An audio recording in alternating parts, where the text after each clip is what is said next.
Open Line with Tammy Heidi.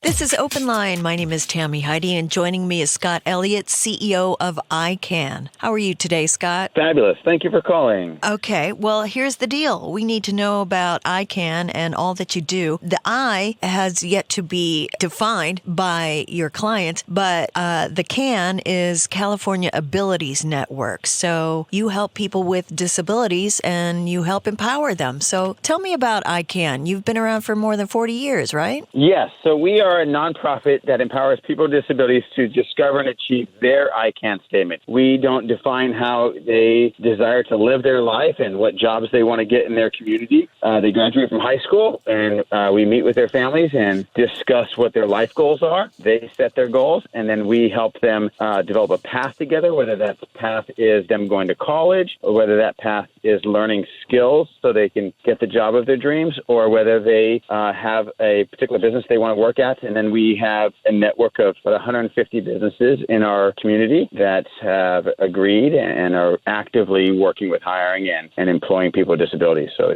it's a wonderful opportunity that we have to be a member in that process. And this is serving mostly West LA, South Bay, and Greater Long Beach. Yes, we serve those three areas, yes. Okay, and I'm guessing, like everyone else, you've had to pivot, readjust, and just find new ways to do things since the pandemic. So do you want to talk about that? What's new with ICAN since where we are now in 2020? Yeah, 2020 is a unique year, and it's a unique year for all business. So that doesn't matter whether someone's a nonprofit agency or whether, you're a construction company. You've had to make some adjustments, whether it's just wearing masks and using hand sanitizer, to kind of completely reforming how you provide services. And so in our case, it's more the latter. We've had to readjust how we do what we do. Many employers have had to scale down their staff to meet the current economic climate. And so that's significantly affected how we operate and what we can achieve. It's in an economic climate right now, employers aren't hiring as swift as they used to pre-COVID, but we are doing our best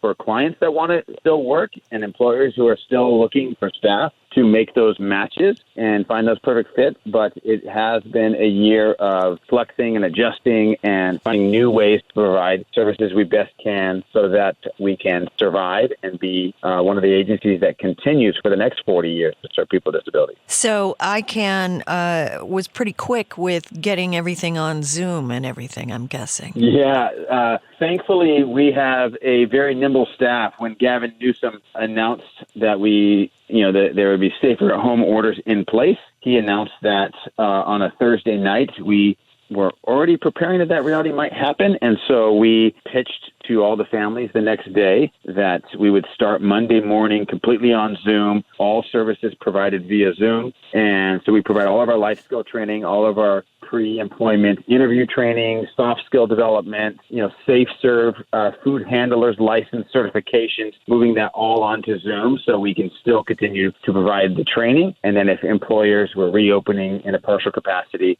we could get jobs. So it's been an interesting journey, but we were live with all of our services that next Monday. And I'm immensely thankful. So we have a staff of about 70 people on our team across those regions, and they were live on that Monday. So that was a big, massive swing, but we had to do that. It was either that or we were shut down completely. And even though the hiring pace is greatly reduced from where it was, and that affects our bottom line, we have a great donor base and a staff that is very nimble to adjust. So yes, thank you. Scott, you had mentioned you work with your clients and their families, and you had also mentioned that once people graduate from high school, they join with ICAN to get employment, empowerment, and all that. What about people? Is it only people who have graduated high school? Yeah, so ICAN is a post-high school organization. During high school, they're receiving, physical therapy, occupational therapy, special education through the school district. And the big challenge for families with children with disabilities is what happens after they graduate. What services are out there. And my wife was a special education teacher for 9 years, and she was realizing she was graduating students that she thought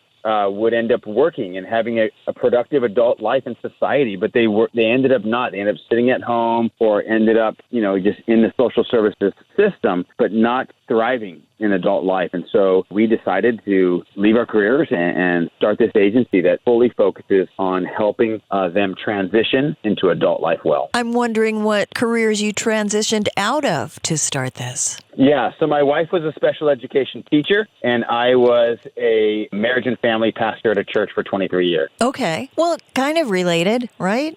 Yeah. Working with families my whole life, and we had always overseen the disability program as in a volunteer capacity, but we were on the board, but we weren't paid staff. But to achieve this whole employment-centered programs, it required our full-time attention to make it happen, get all the state contracts in place, and oversee a team of now 70 people. So it's a lot of fun. We love working together, and people always ask us, how do you guys work 5 feet from each other? And we have not had the problems a lot of marriages have had during COVID because we have always worked near each other and together. And so when you get pushed into the home on Zoom, we had no problem working a few feet from each other. So it's been a wonderful journey together. And you had mentioned volunteering, and I imagine ICAN needs volunteers. Is that the case? Yes. There are many ways the community can engage with us. It's not just about a donor base. It's about a community who wants to see people with disabilities thrive. And so that could be volunteering once a week, once a month to come in and help somebody practice their interviewing skills. We give volunteers the set of questions to practice with, and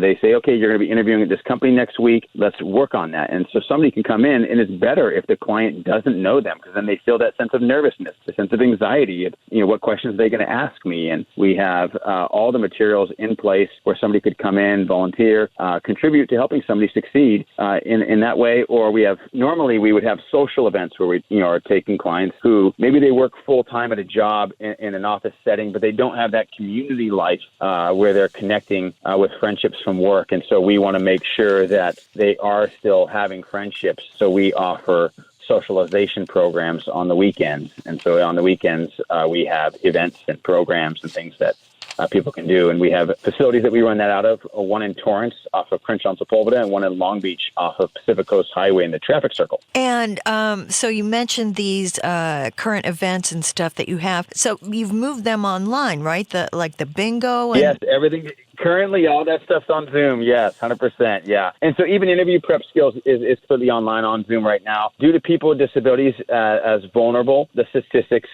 show quite highly people with Down syndrome in particular that are susceptible to COVID. And so we will probably be online for most of our services through the end of the year. Right. Well, that seems to be the way most businesses are going. I know I only come into the office one day a week.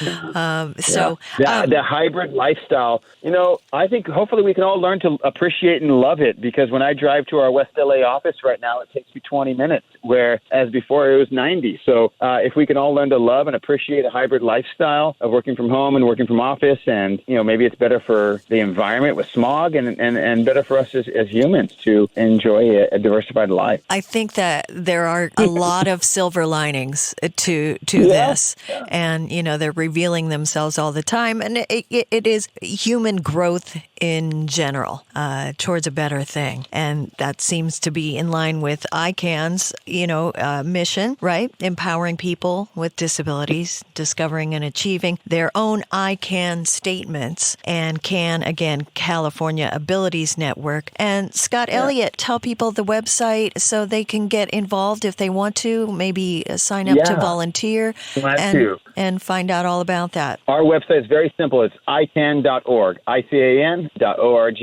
and we'd love you to check us out, hear more about what we're doing. We actually, during COVID, built 2 new facilities to be safer and offer fire sprinklers and all kinds of things. So when we return, we're returning in a safer and focusing more on wellness and safety for 2021. So love people to connect with us and talk to people soon. Okay, and I love the basic positive message, I can. So Thank there you you. go. It's I ICAN.org. We've been talking with Scott Elliott, the CEO of ICAN, about all they do. And thank you for joining us on Open Line. Awesome. Thank you so much for inviting us in today.